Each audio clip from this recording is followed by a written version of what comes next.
Hello, hello. You guys are at the end of week 6. We are wrapping it up. Congratulations. Week 5 and week 6 were all probabilities, so you guys made it through. Awesome. I want to send a reminder that next week, week 7, you have your midterm. Week 7 midterm basically covers weeks 1 through 6. So, similar to the quizzes, you have 3 attempts. You're proctored on honor lock. There's about 40 questions and there's no time limit. But the nice thing about the actual midterm is that you have one full page of reference front and back. So the one thing also that I want to note is that the midterm is not open for late penalties, which means it is due at the end of week 7 and it will close. It will not be open for any late penalties like the other assignments. That is very important for you to recognize.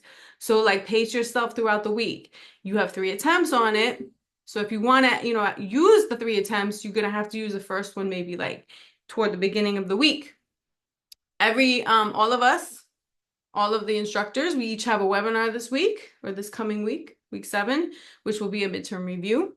You could literally go to all of them or watch all the recordings for the different variations of how we approach reviewing the midterm. So good luck. You got it. You're almost halfway through. Keep going strong. Okay, and ask questions when you have them.